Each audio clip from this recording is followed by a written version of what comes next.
Oh my gosh. I don't know whether to welcome me back or welcome you back. But first, we get to acknowledge Joseph every week. Not that he is our solo performer every week, but should we need one, who jumps in, right? Can we please give Joseph a really warm, everyday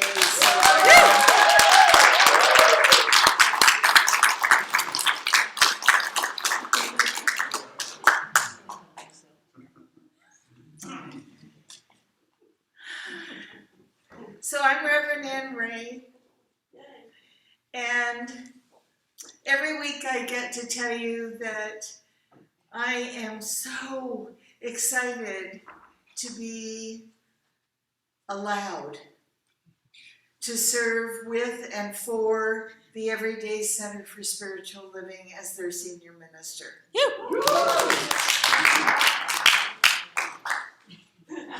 Oh, I thought you were standing, Linda.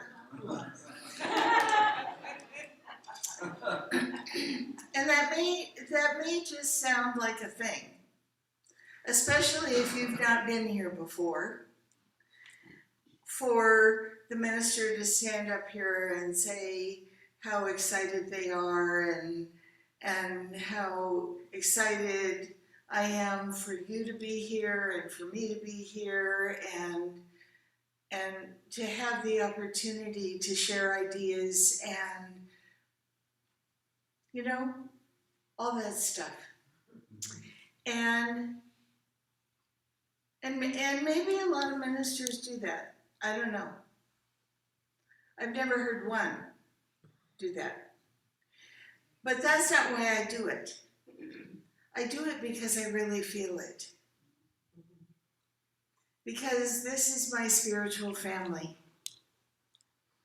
And every time we're together, whether it's for a class or a Sunday or whatever in the world it might be, because you never know what we're going to cook up, I'm excited to be with every single one of you, even if I don't know you that well yet. Can you honestly believe that we're at the end of February? No. I mean, seriously. Whose idea was that? Now, granted, I've been gone for 2 weeks because I was in a healing process, and don't I get those 2 weeks back? I mean, really? No, Barbara, what kind of a friend are you? I want you back. So first, I want to thank all of you for your prayerful support and mindfulness during my healing process. And without it, I might still be healing. And that would be okay, but I'm really glad to be here.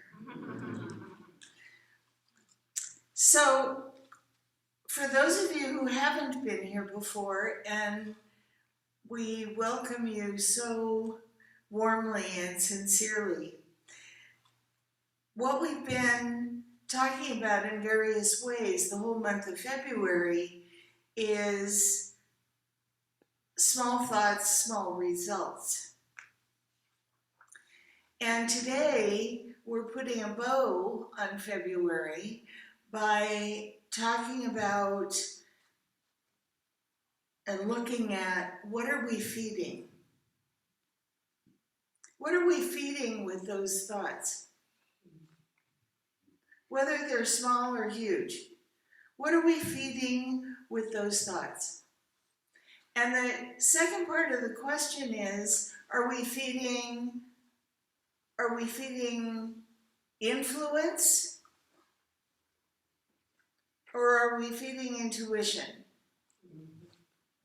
because influence is external.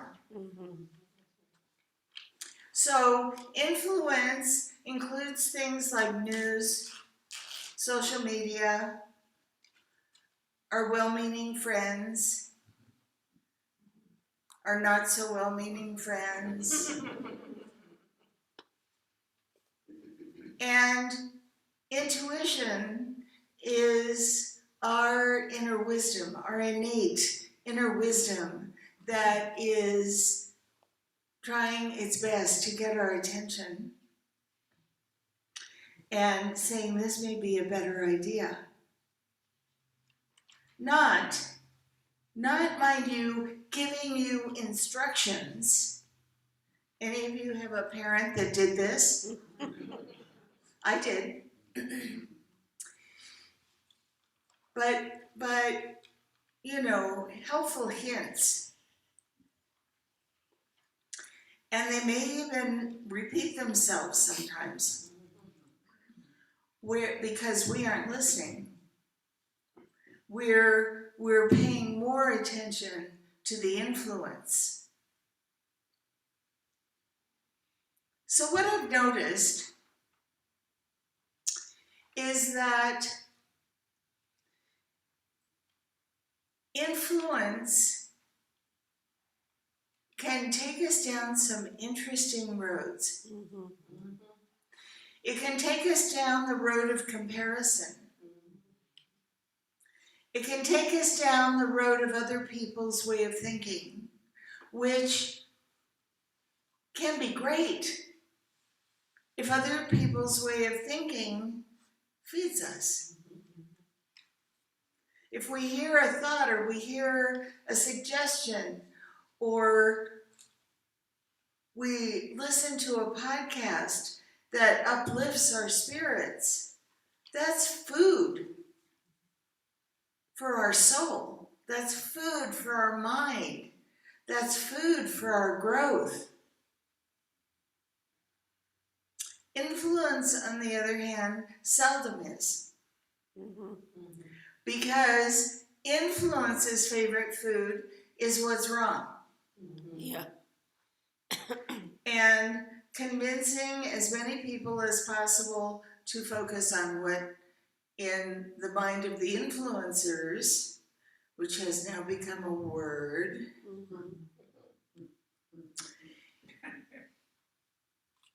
the minds of the influencers, what's wrong. Now, you know, it is a dilemma. It is a dilemma to not pay undue attention to influence. Did I say ignore it? No. No. Did I say pretend it's not happening? No. Did I say pretend the stuff that they're talking about isn't happening? No. But that is not why we were given this brilliant computer.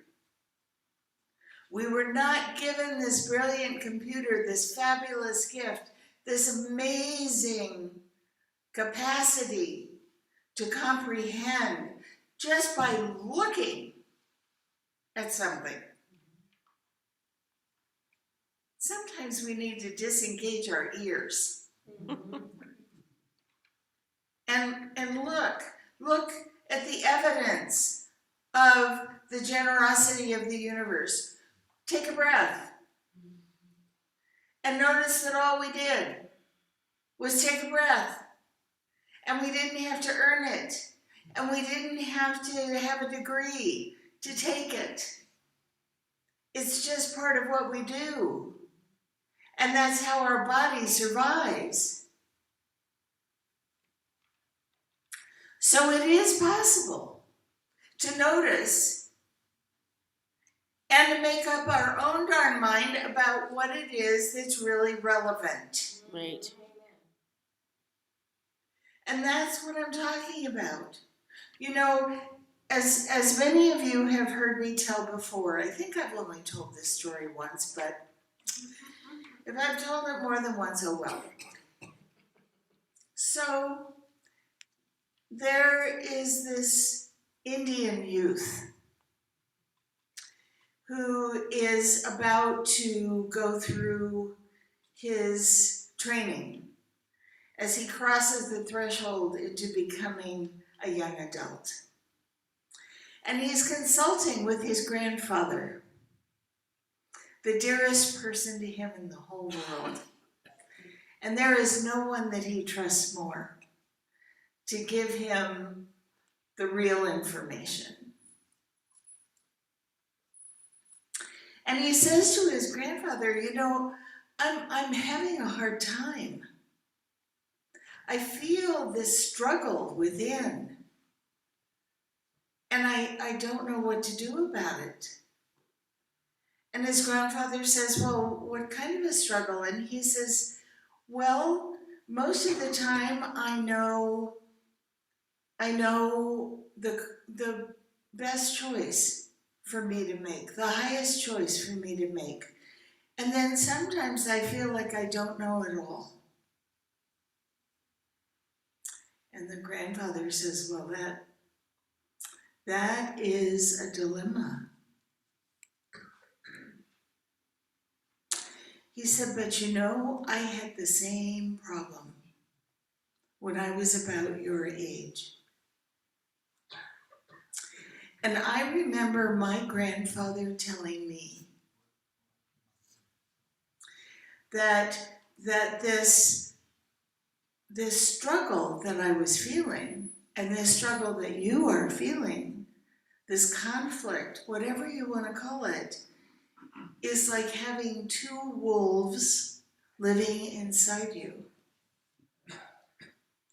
And one wolf is there to help you on your way. And the other wolf is there to be a distraction.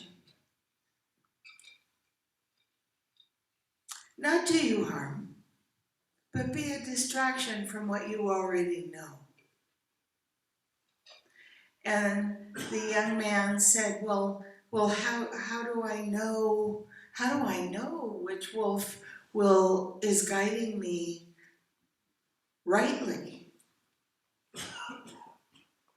And his grandfather said, you will know by the one you feed.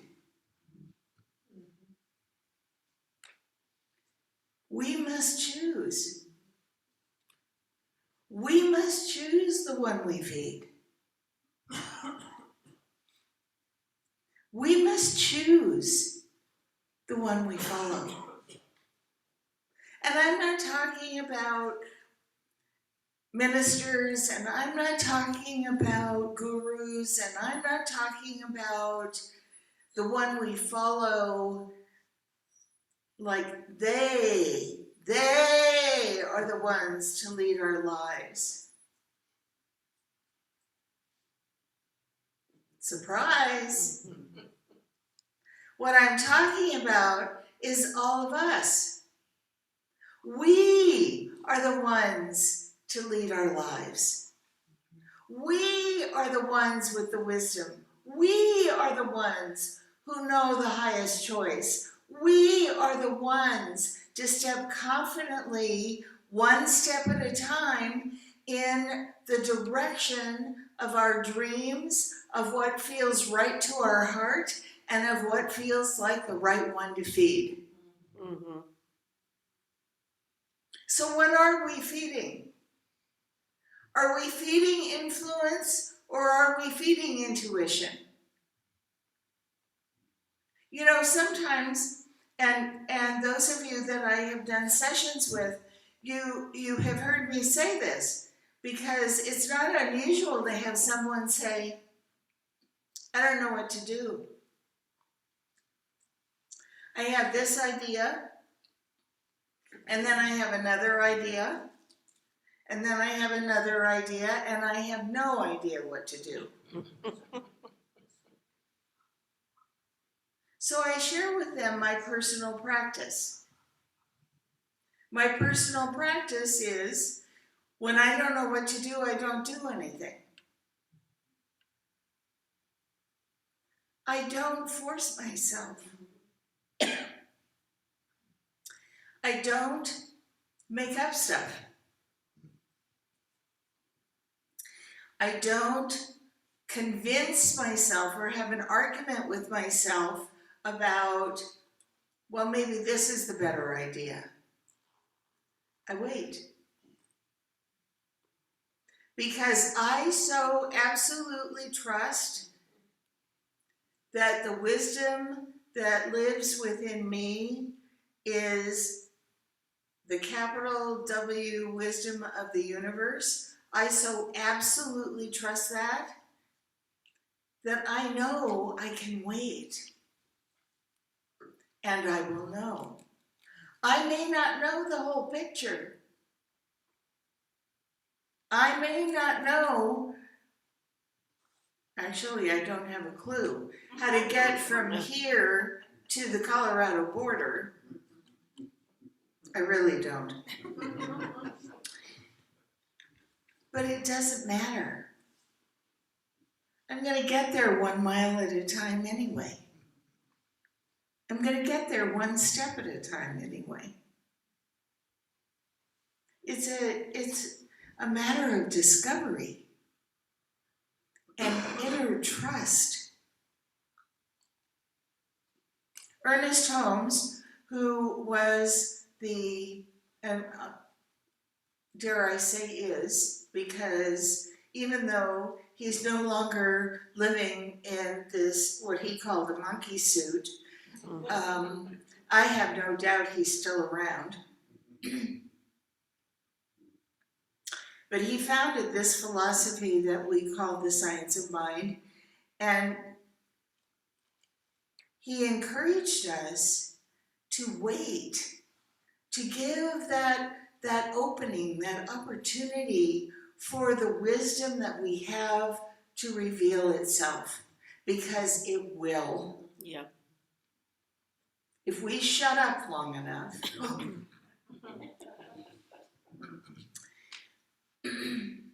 And you know, we had good teachers for all that blah blah. We did. We had really good teachers who wanted to argue for arguing and wanted to argue for reasoning things out.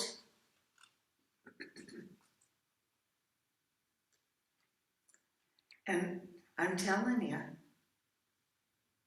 that's not the way we were designed. I'm not saying throw reason out the window, although there are times that wouldn't be a bad idea.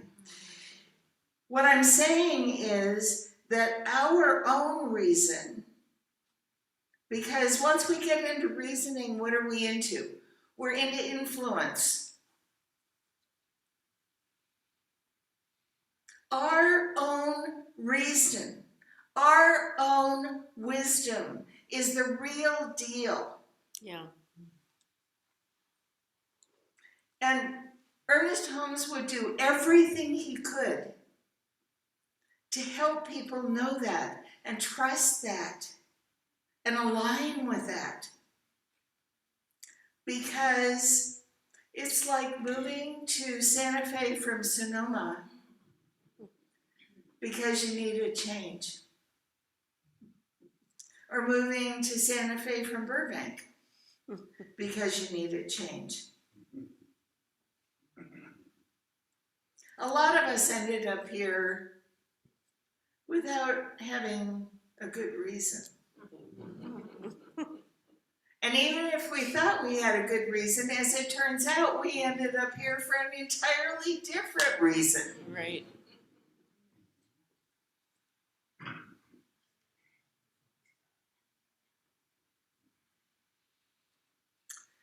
We are so empowered. We are so gifted. And I'm not just talking about us. Us online, hi everybody, and us in this room. we are so empowered and we are so gifted,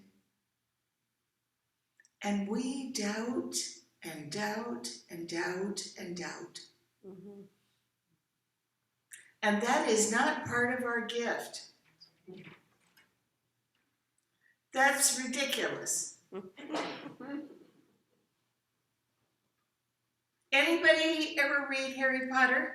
Yes. Yes. Okay, do you remember, and I'm almost positive it was in book 1. Denise and I keep saying we're going to go back and read them all again. I'm pretty sure it was in book 1 when the classes were taught how to face a Dementor. Dementor. And Dementors are just what they sound like.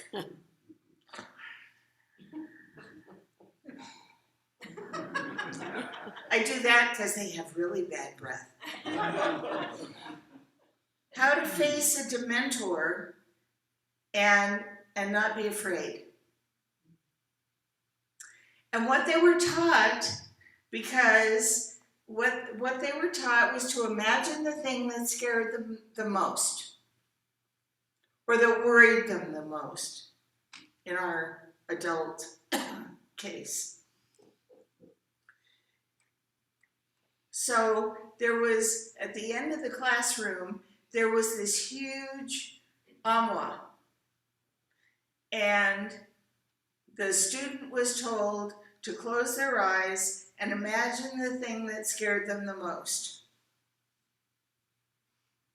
And then the door would burst open and out would come a physical representation of whatever it was that scared them the most. And they were taught to look at that physical representation and go, ridiculous. And the physical representation would vanish. Do y'all remember that, those of you who read the books? How cool to have something come up in your mind where you're thinking, oh my God, you know, what's going to happen now? And how's this going to work out? Because those are 2 of our favorite questions, you know. And when we're totally into doubting instead of trusting. And have it jump out of the armoire and us to go, ridiculous. Because that's exactly what it is. It's a fig Newton of our imagination. It is. And were we to only realize the power of knowing that, would anything ever scare us again? No. Would anything ever make us hesitate again? Would anything ever cause us to doubt our innate power and wisdom again? Anybody but me want to say no? No. Because it makes sense. You know, if you need a little logic now and then, because it's a habit that's hard to break. If you need a little logic now and then, you can go, but wait a minute. If I can dissolve this thing just by saying ridiculous, that's pretty cool. Yeah. That's really pretty cool. And that puts things back in perspective. You know, when Jean was doing her service as practitioner this morning, which was quite lovely, Jean, thank you very much. She spoke to this point. She spoke to the point of us being the center of our power, us being the center of our knowledge, us being the center of our calm, us being the center of our serenity, us being the center of all we need to be at any given moment, all the time.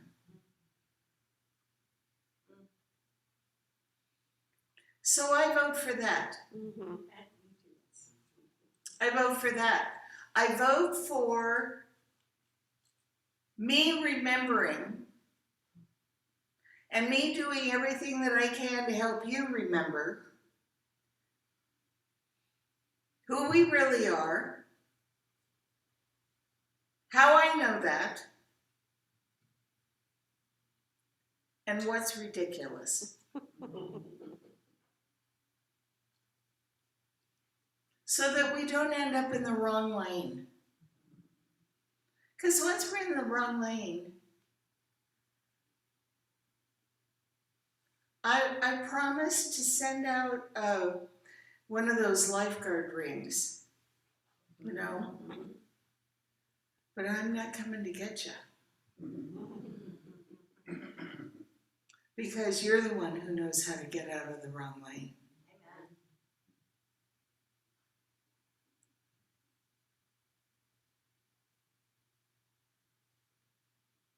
What a joy it is to be with you this morning, to be taking a look together at what it is we choose to feed.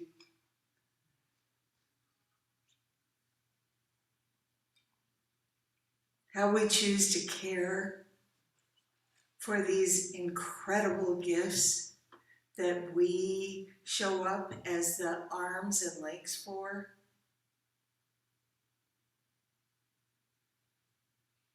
How could it be sweeter than this? To have each other's support and feel it.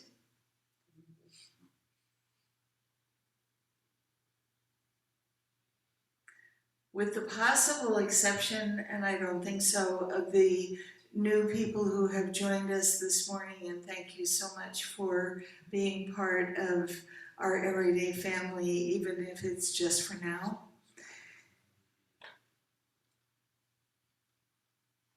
It doesn't get any better than this. And I am grateful. And so it is. So it is.